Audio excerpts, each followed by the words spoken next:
No, but it's great that you can come. It's Jaya Radha Madhava Kunja Bihari Madhava Kunja Bihari Jaya Radha Madhava Kunja Bihari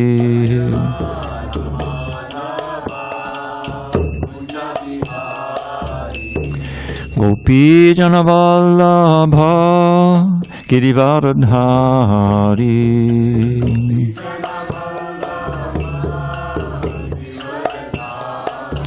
Jaya Gopi Jana Vallabha Girivardhari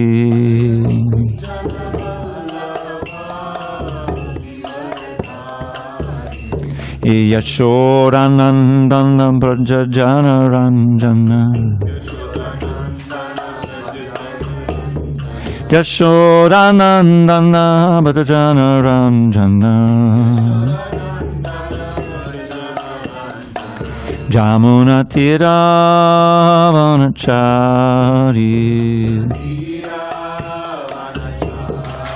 Jamuna Tira Vanachari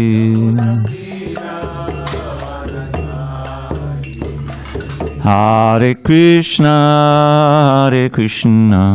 Krishna Krishna Hare Hare Hare Rama Rama Rama Hare Hare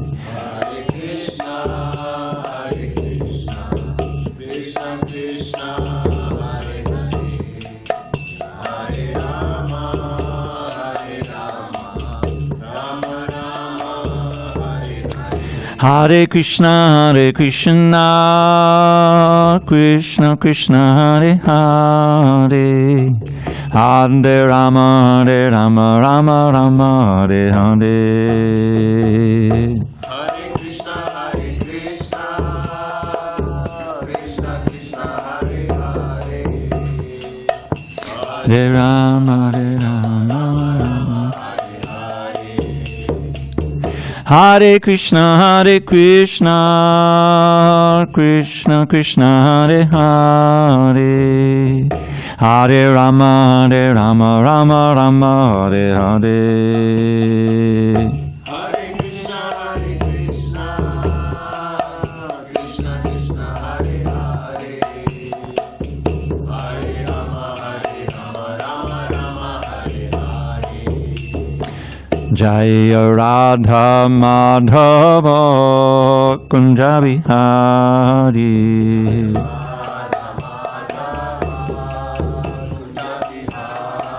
Jaya Radha Madhava Kunja Bihari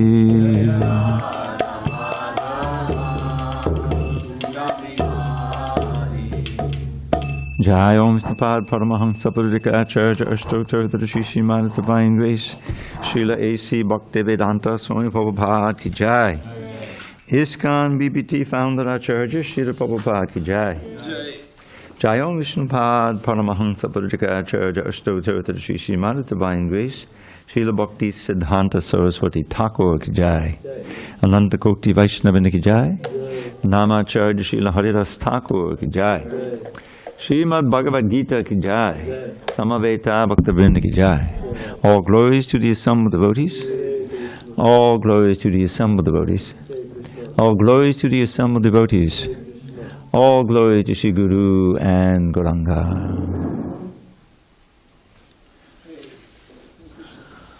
Haribol. Welcome. Om Namo Bhagavate Vasudevaya. Om Namo Bhagavate Vasudevaya. Om Namo Bhagavate Vasudevaya.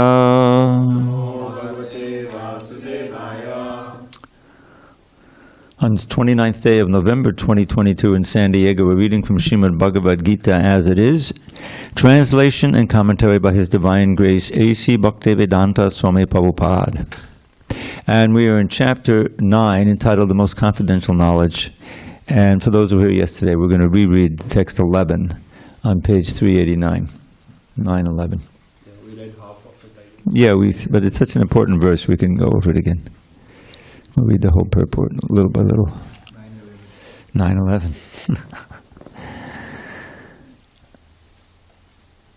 Avajananti mamudha manushim tanam ashritam param bhavam ajananto mama bhutamaheshwaram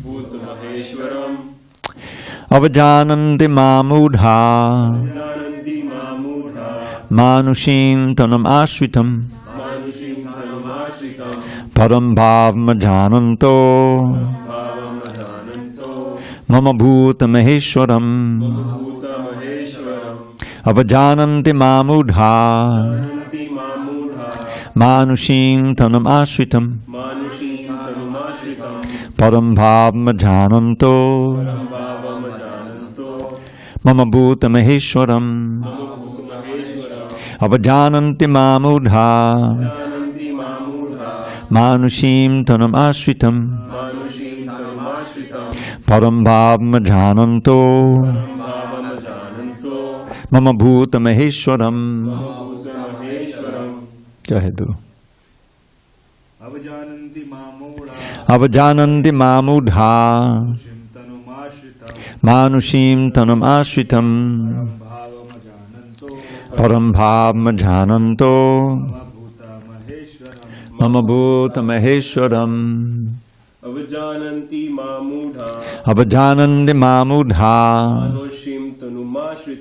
manushim tanum ashritam param bhavam ajananto mama bhutamaheshwaram. Go ahead. Avajananti mamudha manushim tanam ashritam param bhavam ajananto mama bhutamaheshwaram. Vrinda. Avajananti mamudha manushim tanam ashritam bhavam ajananto mama bhutamaheshwaram. Anyone else? No. Okay. Avajananti, deride. Mam, me. Mudhaha, foolish men. Manushim, in a human form. Tanam, a body. Ashritam, assuming. Param, transcendental. Bhavam, nature. Ajanantaha, not knowing. Mama, my. Bhuta, of everything that be. Maha Ishwaram, the supreme proprietor. Translation. Fools deride me when I descend in the human form. They do not know my transcendental nature as the Supreme Lord of all that be. Purport. From the other explanations of the previous verses in this chapter, it is clear that the Supreme Personality of Godhead, although appearing like a human being, is not a common man. The Personality of Godhead, who conducts the creation, maintenance, and annihilation of the complete cosmic manifestation, cannot be a human being. Yet there are many foolish men who consider Krishna to be merely a powerful man and nothing more. Actually, he is the original Supreme Personality, as is confirmed in the Brahma-saṁhitā. īśvaraḥ paramaḥ kṛṣṇaḥ. He is the Supreme Lord. There are many īśvaras, or controllers, and one appears greater than the other. In the ordinary management of affairs in the material world, we find some official or director, and above him there is a secretary, and above him a minister, and above him a president. Each of them is a controller, but one is controlled by another. In the Brahma-saṁhitā it is said that Krishna is the supreme controller. There are many controllers, undoubtedly, both in the material and spiritual world, but Krishna is the supreme controller, īśvaraḥ paramaḥ kṛṣṇaḥ, and his body is Satchidananda, non-material. Material bodies cannot perform the wonderful acts described in previous verses. His body is eternal, blissful, and full of knowledge. Although he is not a common man, the foolish deride him and consider him to be a man. His body is called here Manushim because he is acting just like a man, a friend of Arjuna's, a politician involved in the battle of Kurukshetra. In so many ways, he is acting just like an ordinary man, but actually his body is Satchidananda Vigraha, eternal bliss and knowledge absolute. This is confirmed in the Vedic language also, Satchidananda Rupaya Kṛṣṇaḥ. I offer my obeisances unto the Supreme Personality of Godhead, Krishna, who is the eternal blissful form of knowledge. Gopaltapani Upanishad 1.1. There are other descriptions in the Vedic language also. Tamekam Govindam, you are Govinda, the pleasure of the senses and cows. Satchidananda Vigraham, and your form is transcendental, full of knowledge, bliss, and eternality. Gopaltapani Upanishad 1.38. Despite the transcendental qualities of Lord Krishna's body, its full bliss and knowledge, there are many so-called scholars and commentators of Bhagavad Gita who deride Krishna as an ordinary man. The scholar may be born an extraordinary man due to his previous good work, but this conception of Sri Krishna is due to a poor fund of knowledge. Therefore he is called a mudha, for only foolish persons consider Krishna to be an ordinary human being. The foolish consider Krishna an ordinary human being because they do not know the confidential activities of the Supreme Lord and his different energies. They do not know that Krishna's body is a symbol of complete knowledge and bliss, that he is the proprietor of everything that be, and that he can award liberation to anyone. Because they do not know that Krishna has so many transcendental qualifications, they deride him. They do not know that the appearance of the Supreme Personality of Godhead in this material world is a manifestation of his internal energy. He is the master of the material energy. As has been explained in several places, Mama Maya Duratyaya, he claims that the material energy, although very powerful, is under his control, and whoever surrenders unto him can get out of the control of this material energy. If a soul surrendered to Krishna can get out of the influence of material energy, then how can the Supreme Lord, who conducts the creation, maintenance, and annihilation of the whole cosmic nature, have a material body like us? So this conception of Krishna is complete foolishness. Foolish persons, however, cannot conceive that the personality of Godhead, Krishna, appearing just like an ordinary man, can be the controller of all the atoms and of the gigantic manifestation of the universal form. The biggest and the minutest are beyond their conception, so they cannot imagine that a form like that of a human being can simultaneously control the infinite and the minute. Actually, although he is controlling the infinite and the finite, he is apart from all this manifestation.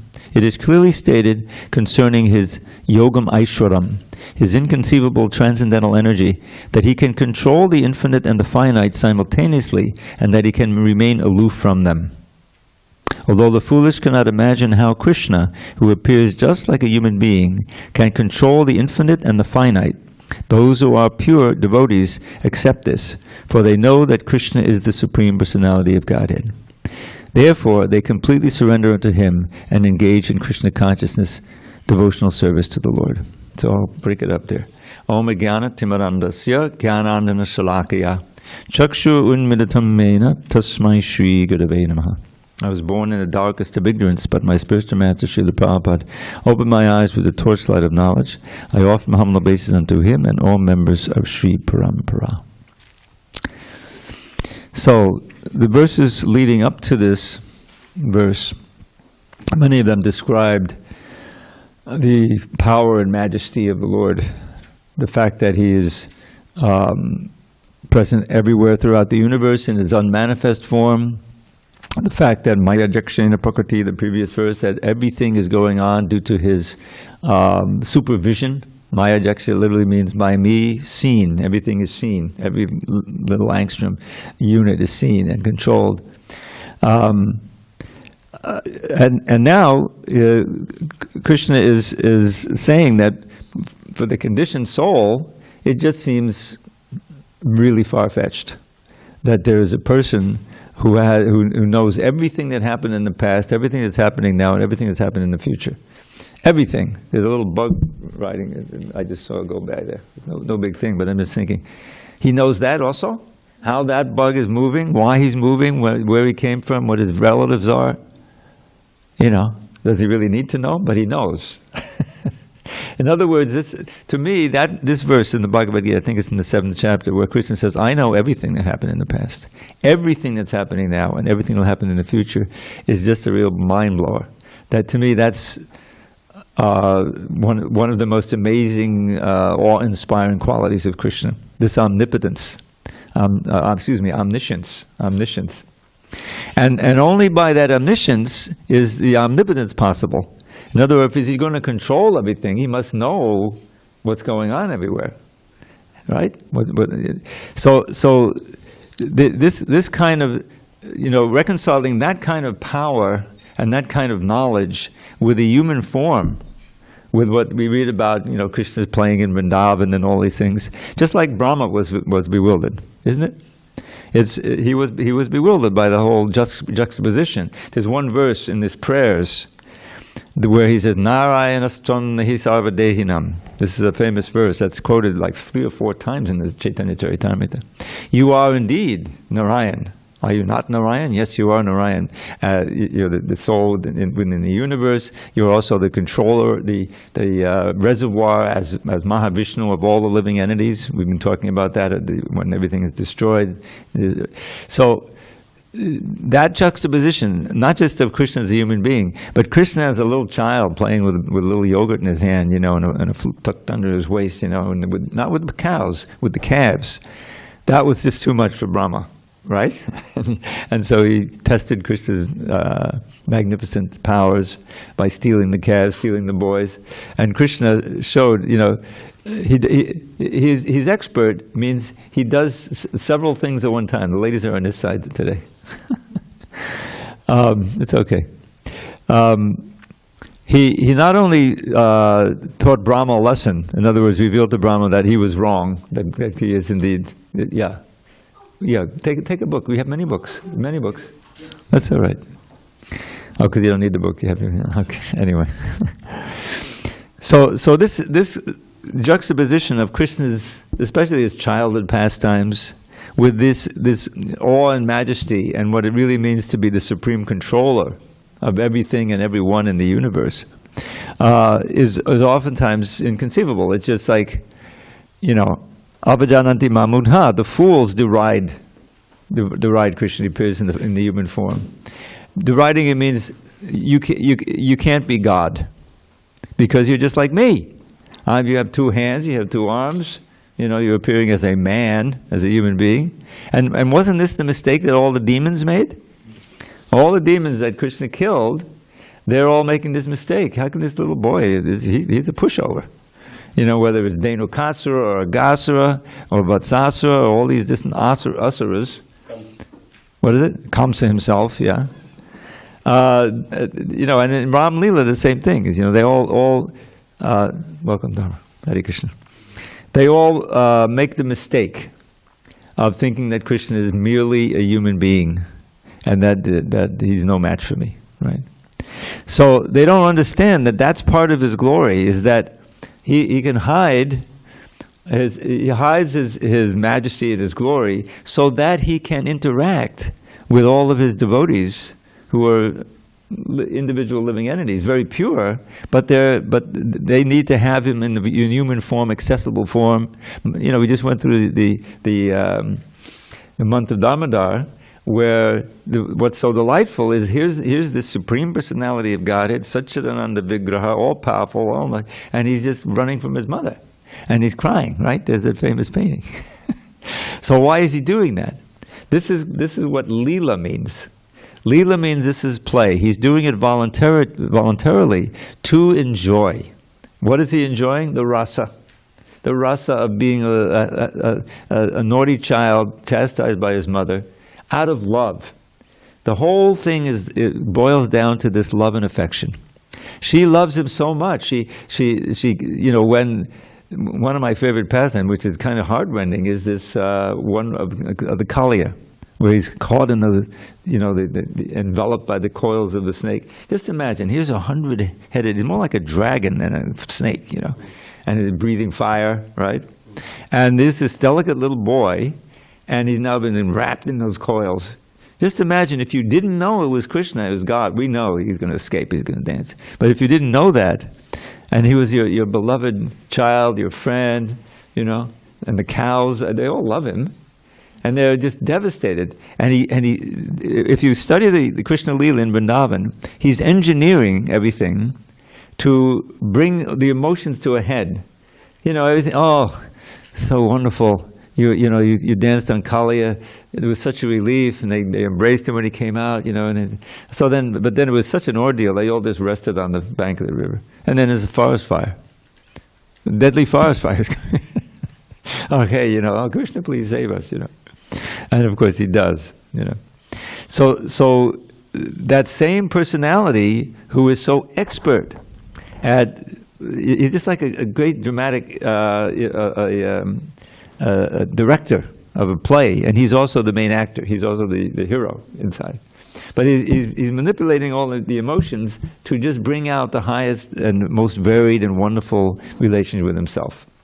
So this is part of his glory, is that God, it's very clear. You read the 4th chapter of the Adi Lila, it's a very important chapter of the CC. And Krishna says there, when my mother chastises me, this steals my mind away from the official prayers of the Vedas. Those who are, you know, worshiping me as great and wonderful. I much rather listen to my lover, you know, chastise me for being late to the rendezvous or whatever, you know, or his mother.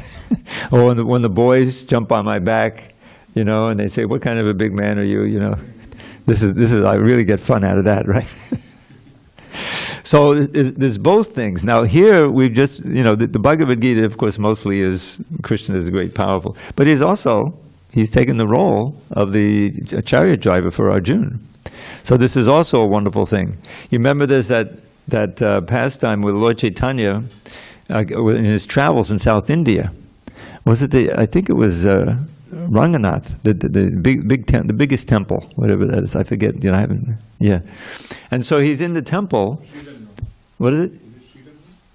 Sri Rangam. So it's a magnificent temple, and inside the temple there's this Brahmin who's reading the Gita, but actually he can't read. He's illiterate. But so he's pronouncing. And so there's some people who are like deriding him. What are you reading today? You know, it says, Prabhupada, he imitates what it is. It says, you know. He can't read. So Lord Chaitanya is interested because, yeah, he's doing that. He can't really understand, but he's crying sometimes. So he asks, why are you crying? And he could understand Lord Chaitanya was not mocking him, you know. So, well, my spiritual master told me to read the Bhagavad Gita every day, but I can't read. So I'm trying my best. I'm opening the book, I'm looking at the pages, and, you know. And Lord Chaitanya said, yes, but I see sometimes tears are coming. Why is that? Because as soon as I opened his book, I think of Krishna, so kind to take the role of the chariot driver of his devotee. You see, and when I think of that, how kind he is in Master, then tears come. And Lord Chaitanya embraces him. You're the real reader of the Gita, you know, because all of the books we have, including the Bhagavad Gita, is meant to bring us from the point of conditioned life to surrender to the point of experiencing Krishna in our original rasa. Now, Bhagavad Gita, of course, is the ABCs. But notice there's a very important thing that happens in the Bhagavad Gita. It was in Narantara Prabhu. He was Sunday night. He's a very expert speaker. And he was going through the last, maybe the 10 verses leading up to Sarvadharma Parityāja in the 18th chapter. It was a very interesting, you know, because all these verses are very important, very, you know, critical. And he came to 65. Now 65 is Manmana Bhavaman Bhakto. It's almost exactly like 934. But there's this important difference. Manmana Bhavaman Bhakto Mudjaji Mam Namaskuru. Mama Vaishasi Satyam Te Pradijane Priyosime. So the first part is the same. Always think of me, become my devotee, worship me and bow down to me. You'll come to me, O friend, I promise you this because you're my very dear friend. You'll come to me. I promise you this, you're my very dear friend. So in 934, it's not on that level. Same two line, manmanabha madhyaji mame vaishati yukbhaivam atmana matparayana, right? There's no promise there. It's not that you're my very dear friend, because he still is, but this is earlier in the Gita.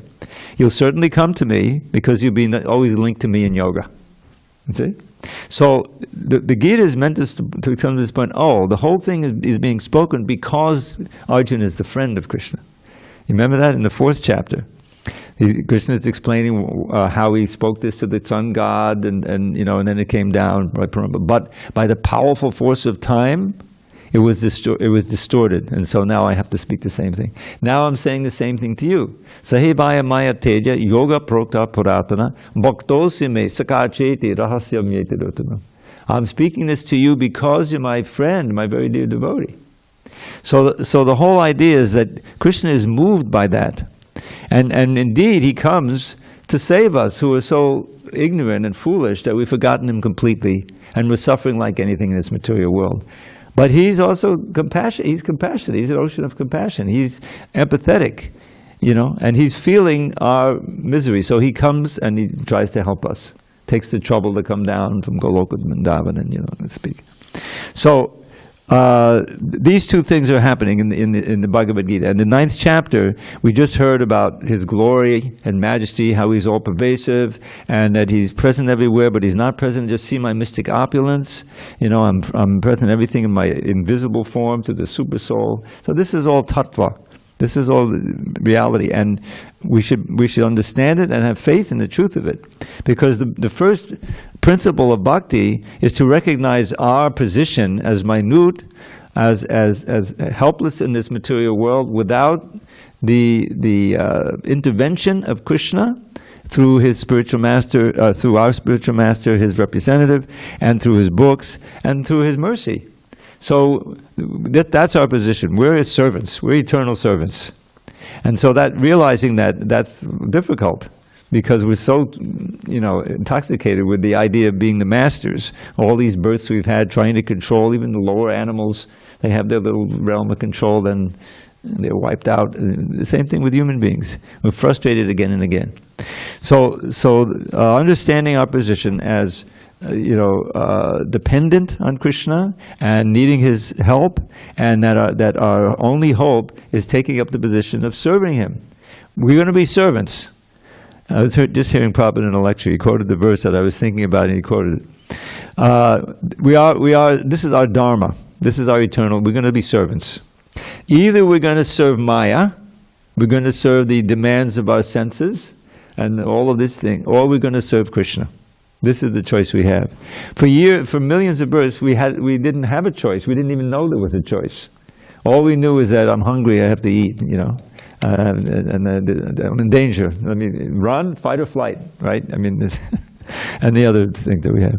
But now we know in the human form, we can not do the things that our senses are pushing us to do, and instead do those things that we know can bring us closer to Krishna and purify our senses. So Prabhupada quoted this verse to show that we're always servants. The question is, what are we going to serve? Are we going to serve our lower self, or are we going to serve Krishna? So this is a verse that I often quote, and Lord Chaitanya speaks it in the Chaitanya Charitamrita when he first begins instructing Sanatana Goswami on the process of devotional service. Some of you know these three things: Sambandha, Abhideya, Prayojana. Sambandha, it has the word bandhan, it means bondage, it means our connection, the connection between God and this world and ourselves. Well, how are we related to this material world? What's our relation with God? And all of this tattva, the energies, like we learn about the earth, water, fire, air, ether, mind, intelligence, and ego. These are Krishna's energies, what we deal with every day, you see. But they are energies of God. But we are also energy, superior energy. All of this is sambandha. So when he speaks about then the process by which to realize it, he begins shortly after he starts with this verse. Kamadinang katina katita palita durnideshas tesham jata mayana karuna nattapano prashantihi Utsrijaitan atayatupate sampratam labdha buddhis tvamayata shadanam abhayam mam niyung svatma dasye. Put it in a little poem. In how many ways have I sought to obey the seductive demands of my wicked desires? They've shown me no mercy.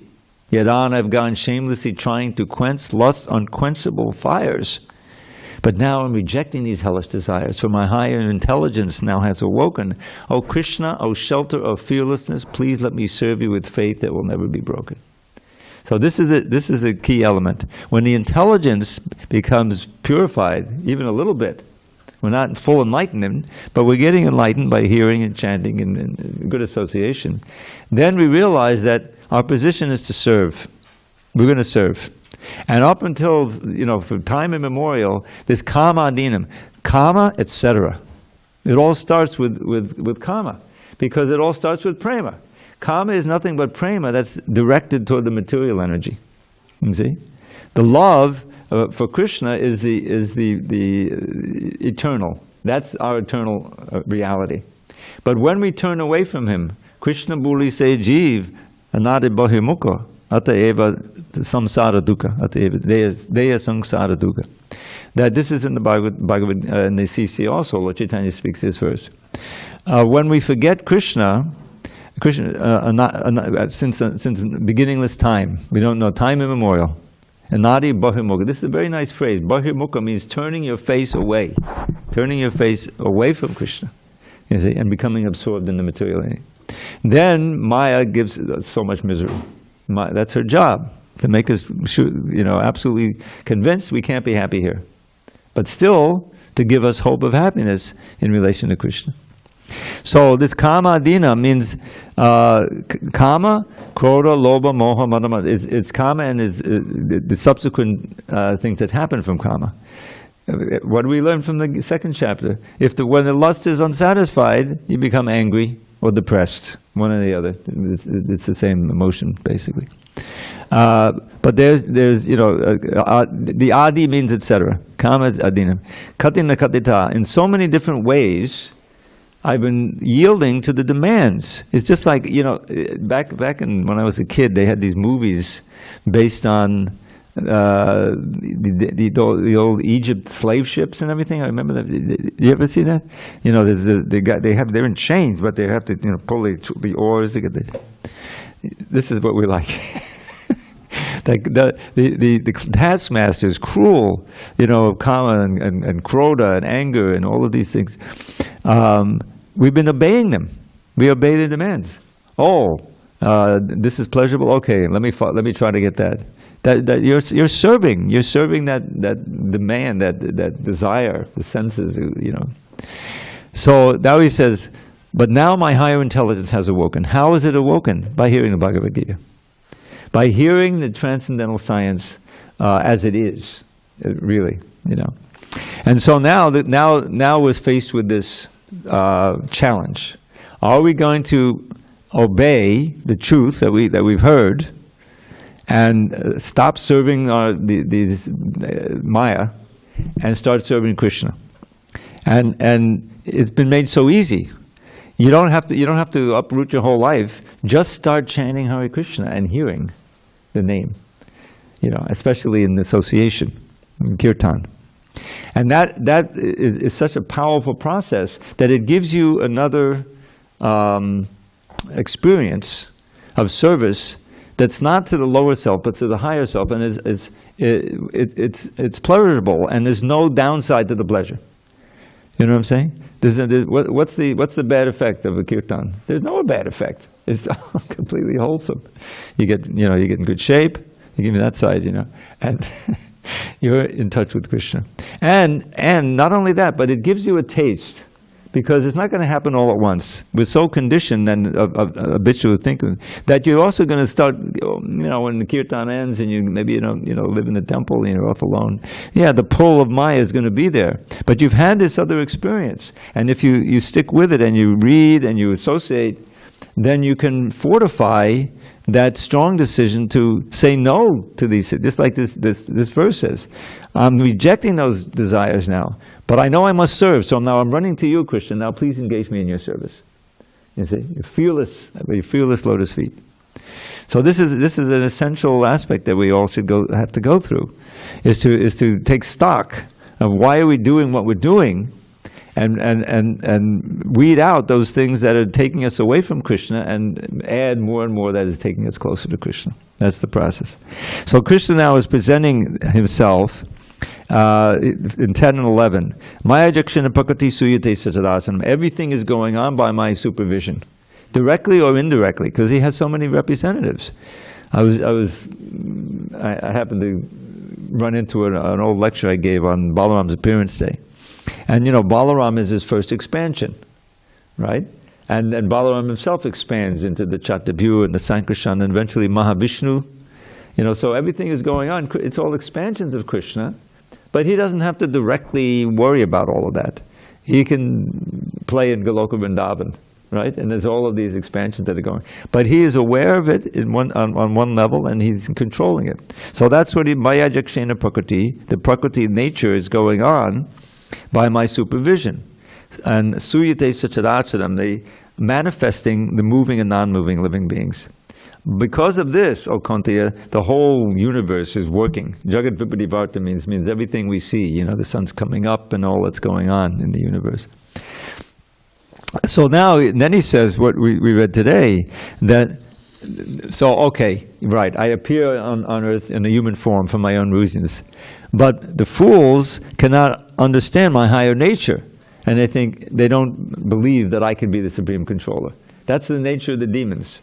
And it's true, it's amazing. Like I said, Dhenukasura, this is one of my favorite pastimes, because there's this wonderful description of them playing in the forest, and then there's this heroic thing, and then they come back. It's got all the rasas in there. When he comes back, then the gopis greet him. How's that? I forget the verse now, but their eyes are like bees, and they're drinking the honey of the beauty of his face. You remember that? As he comes back, And then they come into the home, and his mothers, they're pampering him. The Rohini is pampering Balaram and Yashoda, and so all the rasas are there. But what about these stupid donkeys? I mean, he killed the most powerful donkey. Right, Balaram swings, and the Prabhupada says, and his friends and associates became very angry. Well, didn't they see, that he was killed so easily? So they're also running into the fire like moths. They also get killed. So it happens again and again like that. So what is that a sign of? It's signs that their anger and their fury completely overwhelm their reason, their understanding. I mean, at least run away. Why run toward the fire? Of course, they were fortunate; they were killed by Krishna. But the point is that. Krishna has these two aspects, and we should be aware of both of them. One is the glory and the majesty and the power, which should induce us to be, yes, let me be a servant. Every day when we greet the deities, what is that? Dina Bandhu Jagatpate. How's it start? Hey Krishna, Karuna Sindhu, Dina Bandhu Jagatpate, Gopesha Gopika Kanta Radha Kanta Namostate. So just think of this a minute. You say, hey Krishna, Karuna Sindhu, Dina Bandhu. So you're the friend of the most fallen, of the most wretched, right? Now, Jagatpate, you're the master of the whole universe. Wouldn't it be nice to have a friend who really likes you, who's the master of the universe? It's one thing to have a friend who's on your own level, okay. But he's Dina Bandhu, he's a friend, and he's all powerful. And he's Karuna, he's full of mercy. So it's a verse full of hope. Saying, let me bow down to you. So so this is, now he's describing, and Prabhupada would often quote this verse. And people, they hear about Krishna's human pastimes, and they take him for a human being. We had one person here once, long ago, who was saying, yes, I understand that Krishna came in order to show us the model for human life. And I knew that what they were talking about. Yes, the rasa dance, that's the model. No. Big mistake. The rasa dance is to be worshipped, not to be imitated or modeled after, that's a huge mistake. And there have been so many, the Sahajiyas and everything that make that mistake. So Bhagavad Gita is a very important foundation. He's Jagat-pate, he's overseeing everything. And we shouldn't be so foolish to be mistaken that in his human form, that he is somehow an ordinary man. They do not know my higher nature and my maheshwaram, my mastership over everything that be. So as sincere bhaktas, we should keep that firmly in mind, and at the same time learn how to relish the pastimes of Krishna in the Krishna book. Srila Prabhupada gave us that. And he gave it to us in such a way that when you read it through, you can't mistake that this is some ordinary person. This is the Supreme Personality of Godhead. But it's so wonderful that he hides all that majesty for the benefit of his most intimate devotees, so that they can enjoy an intimate relationship with him. And so we can go through this, go through the rest of this purport, unless there's some comment here.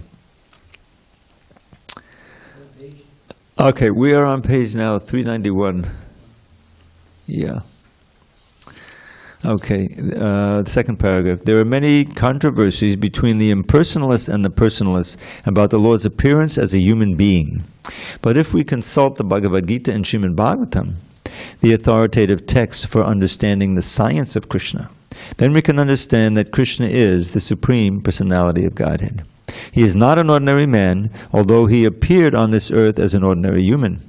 In the Srimad Bhagavatam, first canto, first chapter, when the sages headed by Shaunaka inquired about the activities of Krishna, they said, Kritavan kilakarmani saharame nakeshavaha atimartyani bhagavan gudha kapatamanushaha. Kapatamanusha, imitating. Lord Shri Krishna, the Supreme Personality of Godhead, along with Balaram, played like a human being, and so masked, he performed many superhuman acts. Bhagavatam 1:120. The Lord's appearance as a man bewilders the foolish. No human being could perform the wonderful acts that Krishna performed while he was present on this earth. When Krishna appeared before his father and mother, Vasudeva and Devaki, he appeared with 4 hands, but after the prayers of the parents, he transformed himself into an ordinary child. As stated in the Bhagavatam 10.346, Babhuva prakrita shishuhu, he became just like an ordinary child, an ordinary human being. Now, here again, it is indicated that the Lord's appearance as an ordinary human being is one of the features of his transcendental body. In the 11th chapter of the Bhagavad Gita, also, it is stated that Arjuna prayed to see Krishna's form of 4 hands, tenaiva rupena chaturbhujena. After revealing this form, Krishna, when petitioned by Arjuna, again assumed his original human-like form, or manusham rupam. These different features of the Supreme Lord are certainly not those of an ordinary human being. Some of those who deride Krishna and who are infected with the Mayavadi philosophy quote the following verse from the Srimad Bhagavatam 3:29-21 to prove that Krishna is just an ordinary man. Aham sarveshu bhuteshu bhutatma vastita sada. The Supreme is present in every living entity. We should better take note of this particular verse from the Vaishnavacharyas like Jiva Goswami and Vishwanath Chakravarti Thakur, instead of following the interpretation of unauthorized persons who deride Krishna. Jiva Goswami, commenting on this verse, says that Krishna, in his plenary expansion as Paramatma, is situated in the moving and non-moving entities as the Supersoul. So any neophyte devotee who simply gives his attention to the Archamurti, the form of the Supreme Lord in the temple, and does not respect other living entities, is uselessly worshipping the form of the Lord in the temple. There are 3 kinds of devotees of the Lord, and the neophyte is in the lowest stage. The neophyte devotee gives more attention to the deity in the temple than to other devotees. So Vishwanath Chakravarti Thakur warns that this sort of mentality should be corrected. A devotee should see that because Krishna is present in everyone's heart as the Paramatma, every body is the embodiment of the temple of the Supreme Lord. So as one offers respect to the temple of the Lord, he should similarly properly respect each and every body in which the Paramatma dwells. Everyone should therefore be given proper respect and should not be neglected. There are also many impersonalists who deride temple worship. They say that since God is everywhere, why should one restrict himself to temple worship? But if God is everywhere, is he not in the temple or in the deity? Although the personalist and the impersonalist will fight with one another perpetually, a perfect devotee in Krishna consciousness knows that although Krishna is the Supreme Personality, he is all-pervading, as confirmed in the Brahma-saṁhitā. Although his personal abode is Goloka Vrindavan, and he is always staying there, by his different manifestations of energy and by his plenary expansion, he is present everywhere in all parts of the material and spiritual creation. So, on one side he's saying that the temple, the neophytes just respect the devotee, the deity in the temple, but they don't respect the other devotees. This is, what does it say? Achayam eva harihe pujama shariyehite nachat bhakteshu chanyeshu. Such devotees are the, what is it? Nishta, Kanishta Adhikar. So, the deity worship is so important. We're sitting in the temple right now. But it should be seen as part of a whole program. Just like we have Shravanam, Kirtanam, Vishnu Smaranam, Parasevanam, Archanam, Vandanam, Dasyam. So Archanam is definitely part of the important program. But it shouldn't be all in all. It's essential to hear and chant. Hearing and chanting is the foundation. And in fact, we find our Archana, you know, those who go on the altar, that's one thing, the dressing and everything, which is fine, but there's so many mantras to chant. And the Archana, for the vast majority of us, are seeing and glorifying and dancing in front of the deity. That's also Archana. You're relishing the deity. We should be feeling that the deity is hearing what we're saying, that we're chanting for his pleasure, you know. That's why I say when you put the mats down, don't let them slap, because the deity's good. That's not a pleasant sound for the deity. So just, you know, put it down very gently. You know, I see something. If you see one of the pictures is off like that, put it straight. You know, this is our altar right here. So that, you know, that kind of mentality Prabhupada wanted us to have, and deity worship is so important because it keeps you regular, you know, and it gives you a focus, and it gives you a context here where we can hear. You know, we're hearing Bhagavad Gita. Krishna is hearing us, and he's also hearing. You know, and boy, my classes, I don't know, all these years, I haven't made too many mistakes, but. This 9th chapter as a whole is so essential. You know, it's guyatamam. He said at the beginning. Now I'm going to give you the most confidential knowledge. And what's the most confidential knowledge? Just think of me, become my devotee, worship me, bow down to me, you'll certainly come to me. It all comes down to that. And repeated in the 18th chapter. And with its following verse, everyone together? Sarva dharmam parijajya mamekam sharanam braja aham tvam sarva papebhyo mokshayisyami ma shitaha. I see Brenda knows that one too. So I put them both into a poem. This is the essence of the Gita. You can just remember. Just think of me, become devoted, worship me, and bow down low. You'll come to me, O friend. I promise you this boon I shall bestow. Give up all dharmas and surrender only unto me. Your sins I'll nullify, O Arjun. From anxiety be free. There it is. So you just spread it like that. So any questions on the remainder of this purport? It's very rich. We can study it. Okay, let's go on. We have a few minutes. All of these verses are... So now he's describing the destiny of these who deride him in the human form. Mogasha moga karmano moga jnana vichetasaha rakshasim asurim chaiva prakatim mohinim shitaha. Those who are thus bewildered are attracted by demonic and atheistic views. In that deluded condition, their hopes for liberation, their fruitive activities, and their culture of knowledge are all defeated. Purport: there are many devotees who assume themselves to be in Krishna consciousness and devotional service, but at heart do not accept the Supreme Personality of Godhead, Krishna, as the absolute truth. For them, the fruit of devotional service, going back to Godhead, will never be tasted. Similarly, those who are engaged in fruit of pious activities and who are ultimately hoping to be liberated from this material entanglement will never be successful either, because they deride the Supreme Personality of Godhead, Krishna. In other words, persons who mock Krishna are to be understood to be demonic or atheistic. As described in the 7th chapter of the Bhagavad Gita, such demonic miscreants never surrender to Krishna. Therefore, what is that famous verse, Namam duskritano mudha papadyante naradama mahya pradita jnana asaram bhavam ashita. You should know that one, Vrinda. Study it. 7:15, is it? I forget. Yeah, I think it's 15. So, therefore, their mental speculations to arrive at the absolute truth bring them to the false conclusion that the ordinary living entity and Krishna are one and the same. With such a false conviction, they think that the body of any human being is now simply covered by material nature, and that as soon as one is liberated from the material body, there is no difference between God and himself. This attempt to become one with Krishna will be baffled because of delusion. Such atheistic and demoniac cultivation of spiritual knowledge is always futile.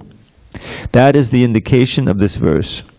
For such persons, cultivation of the knowledge in the Vedic literature, like the Vedanta Sutra and the Upanishads, is always baffled. It is a great offense, therefore, to consider Krishna, the Supreme Personality of Godhead, to be an ordinary man. Those who do so are certainly deluded because they cannot understand the eternal form of Krishna. The Brihad Vishnu Smriti clearly states, Yo veti bhautikam deham krishnasya paramatmanaha sazarasmad bahishkarya shrauta smarta vidhanataha mukam tasyabalokyapi sachelam snanamacharet. One who considers the body of Krishna to be material should be driven out from all rituals and activities of the Shruti and the Smriti. And if one by chance sees his face, one should at once take bath in the Ganges to rid himself of infection.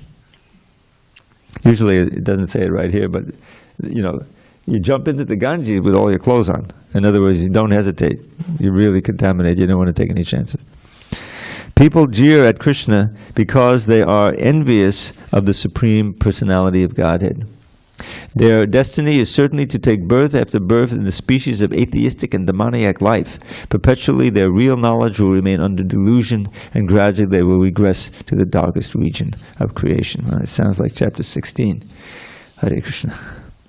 So, now, of course, tomorrow we'll resume our class. One more class this week, and the contrast. Those who, what does it you say?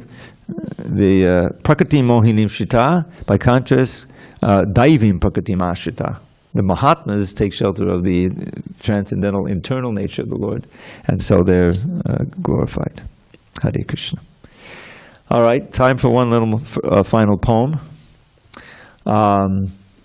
Something hopeful. A prayer. Bhujanga the Prachandaka Spodata Kanda Chudankore Niranka Shatraganchila Brahmina Baddha Bringa Brahme Patanga to Hitustati Vanakuti Keri Priye Padaspodatu Me Mahustvahi Mukunda Shadharati. Shadharati, pure love, prayer for pure love. You wear the best of crests, a crowd of perfect peacock plumes. Your dancing glances stun the bees meandering midst the blooms. You relish love play in a cottage by Kalindi's shore.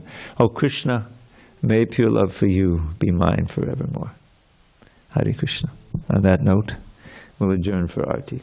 Thank you very much. All glories to Srila Prabhupada.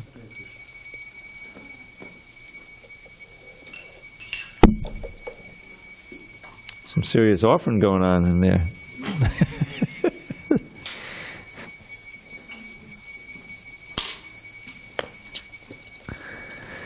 Hare Krishna, Hare Krishna. Thank you for listening, and that includes our friends online. Mahatma. Oh, Krishna.